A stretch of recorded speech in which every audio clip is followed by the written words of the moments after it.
मित्र हो, Dumas beach हे नाव तर तुम्ही ऐकलंच असेल.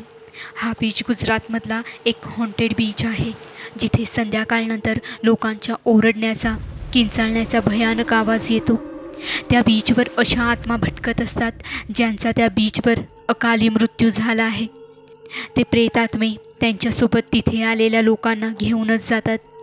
तर आजची ही जी गोष्ट आहे ती 3 मित्रांची आहे, ज्यांना उन्हाळ्याच्या सुट्ट्या पडल्या होत्या म्हणून ते कुठेतरी फिरायला जायचा प्लॅन करत होते. त्यांना अशाच एका हॉन्टेड ठिकाणी जायचं होतं म्हणून ते गुगलवर सर्च करत असतात. अरे, मी म्हणतो आपण एखाद्या बीचवर जाऊया, असा बीच जिथे गेल्यावर थोडा हॉन्टेड फील येईल आणि मजासुद्धा येईल. चला तर मग सर्च करूया जिथे असंच हॉन्टेड फील येईल. तर 3 मित्र रिचा, साहिल आणि अनिकेत फिरायला जाण्याचा प्लॅन करत असतात आणि ते एका इंटरेस्टिंग जागेचा शोध घेत असतात आणि ते ठिकाण त्यांना मिळतंसुद्धा. साहिल म्हणतो, हे बघा, आपल्याला जे हवं होतं ते मिळालं. Dumas beach. हा बीच सकाळच्या वेळी नॉर्मल असतो, पण रात्रीच्या वेळी तिथून भयानक आवाज येतात, भयानक किंकाळे ऐकू येतात. कोणीही सूर्य मावळल्यानंतर त्या बीचवर जात नाही. अमेझिंग, आपण पण याच बीचवर जाऊया. या बहाण्याने आपल्याला गोवा जाता येईल. दुसऱ्या दिवशी ते तिघंही आपल्या गाडीने जाण्यासाठी निघतात. गोवा पोहोचण्याच्या दुसऱ्या दिवशी ते डुमास बीचवर जातात. अनिकेत तिथे फोटो आणि व्हिडिओ शूटिंग करत असतो. असंही त्याला फोटोग्राफीचा शौकच होता. रिचा म्हणते, गाईज, इकडचं वातावरण तर एकदम नॉर्मल आहे. लोकांनी या जागेला उगाच बदनाम करून ठेवलं आहे. तितक्यात अनिकेत बोलतो, गाईज, ते बघा. तेव्हा तिघांची नजर त्या वाळूवर पडते. त्या बीचची वाळू काळ्या रंगाची असते. हे थोडं विचित्रच होतं. अनिकेत म्हणतो, काय मित्रांनो, घाबरलात का? अरे, घाबरायची काही गरज नाही आहे. काही जागा अशा असतात जिथे कलर कंपोजिशनमुळे वाळूचा कलर काळा होतो. आता ते तिघं पूर्ण दिवस त्या बीचवरच असतात आणि तेव्हा त्या बीचवर लोक पण खूप होती.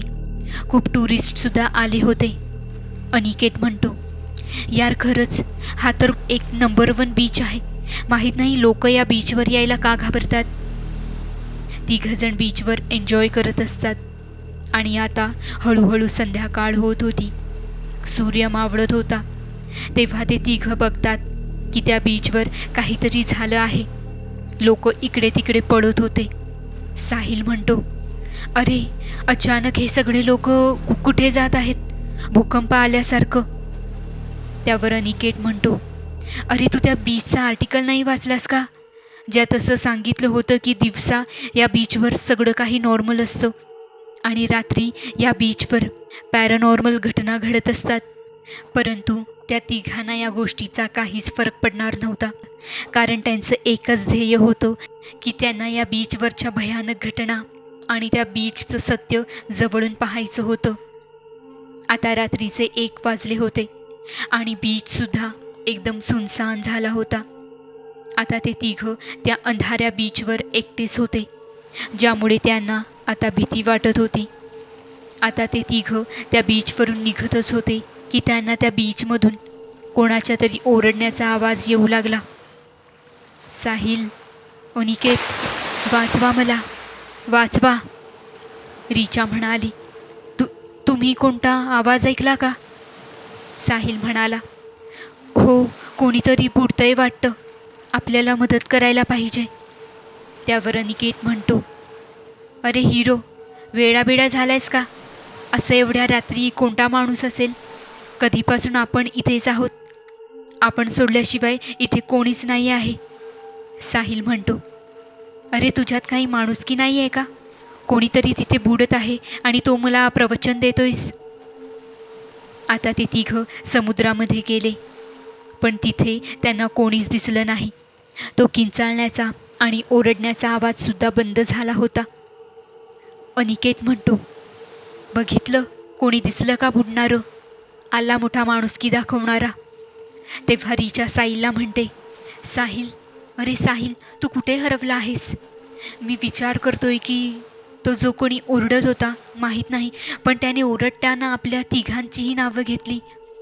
पण मला हे समजत नाही आहे की त्याला आपली नावं कशी माहीत. मला तर वाटते की तो कोणीतरी आहे जो आपल्यावर लपून छपून लक्ष ठेवत आहे, किंवा हे काहीतरी खूपच भयानक आहे, किंवा तो कोणी कोणी अतृप्त आत्मा आहे.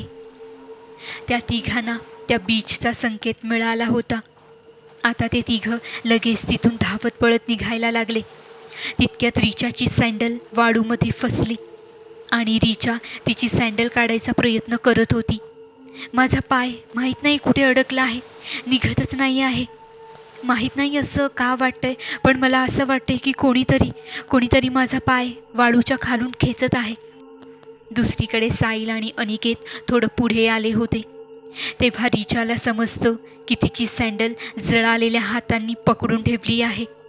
त्यानंतर रिचा जोरात ओरडते आणि तिच्या ओरडण्याच्या आवाजाने साहिल आणि अनिकेत तिथेच थांबतात आणि पाठी वळून बघतात. पण रिचा त्यांना कुठेच दिसत नाही. त्यांना रिचाचा फक्त एकदाच आवाज ऐकायला आला होता. त्यानंतर ती पूर्णपणे गायब झाली होती. अनिकेत रिचाला आवाज देत असतो, रिचा, अगं कुठे आहेस तू? बघ, जर तू मस्करी करत असशील ना तर ही मस्करी मी सहन नाही करून घेणार. रिचा. तेव्हा अचानक साहिल अनिकेतला म्हणतो, यार तिकडे बघ, तिकडे समुद्राच्या मधोमध एक मुलगी उभी आहे. अनिकेत म्हणतो, अरे हीच तर आपली रिचा आहे. बघ, शरीराने तर तीच वाटत आहे. साहिल म्हणतो, हो यार, पण ती तिथे काय करत आहे? आणि आता ते दोघं तिला रिचा समजून तिच्याकडे जातात, तेही समुद्रात. अनिकेत म्हणतो, रिचा तूच आहेस ना? रिचा मागे बघ, रिचा. अनिकेत रिचाच्या खांद्यावर हात ठेवतो आणि तेव्हा रिचा मागे वळून बघते. तिला बघून अनिकेत आणि साहिल दोघे थरथर कापायला लागतात. ती रिचाच होती, पण आता ती एखाद्या भयानक चुडेलसारखी दिसत होती. विस्कटलेले केस, डोळ्यांखाली काळी वर्तुळं आणि काळ्या दातातून कटकट असा निघणारा आवाज. साहिल म्हणाला, अनिकेत पळ इथून लगेच पडूया, इथून लगेच जाऊया आपण. आता ते दोघं पळायला लागतात. तेव्हा रिचा उडी मारून अनिकेतच्या पाठीवर चढते आणि त्याच्या गळ्याला पकडून त्याला आत समुद्रात घेऊन जाते आणि खोल पाण्यात त्याला फेकते. अनिकेत म्हणतो, रिचा मला सोडून दे, तू काय करतेस? त्या बीचचं वातावरण एकदम भयानक झालं होतं. आता हवेचा आवाज आणि फक्त चंद्राचा प्रकाश इतकंच साहिलसोबत होतं. बाकी त्याचे दोन्ही मित्र अनिकेत आणि रिचा डुमास बीचच्या शापित प्रेताचं शिकार झालं होतं. आता इथे साहिल पळायला लागतो. पळता पळता तो थांबतो. दम लागल्याने तो जोरजोरात श्वास घ्यायला लागतो आणि तेव्हाच त्याच्या खांद्यावर कोणीतरी हात ठेवतं. कोण आहे? तो मागे वळतो आणि पाहतो तर रिचा आणि अनिकेत चेहऱ्यावर विचित्र हास्य ठेवून तिथे उभे होते. त्यांचं शरीर एकसारखंच दिसत होतं, अगदी तसंच जसं काही वेळापूर्वी साहिलने रिचाच्या प्रेताला बघितलं होतं. त्या दोघांचा चेहरा खूप भयानक दिसत होता. रिचा म्हणते, साहिल, काय झालं? या बीचवरच्या प्रेतांना, भूतांना नाही भेटणार का? ते दोघं रिचा आणि अनिकेतच होते, परंतु ते जिवंत नव्हते. ते एक जिवंत प्रेत होते. आता त्यांना पाहून साहिल कापायला लागतो. साहिल घाबरत म्हणतो, रिचा, अनिकेत, मला जाऊ द्या, मला नका मारू. परंतु त्या दोघांची प्रेतं त्याला फरफटत समुद्राच्या आत घेऊन जातात, जिथे साहिलच्या ओरडण्याचा आवाज येणं बंद होतं. अशा प्रकारे त्या 3 मित्रांची हॉन्टेड टूर त्यांच्या गूढ मृत्यूसोबत इथेच संपते. आजसुद्धा डुमास बीचबद्दल असं बोललं जातं की संध्याकाळनंतर जो कोणी त्या बीचवर जातो तो परत कधीच येत नाही.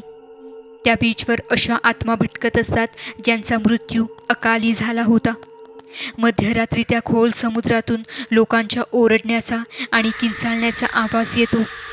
म्हणून डुमास बीचची गोष्ट दिवसा जितकी सुंदर दिसते, रात्रीच्या वेळी ती तितकीच खौफनाक आणि भयानक होते.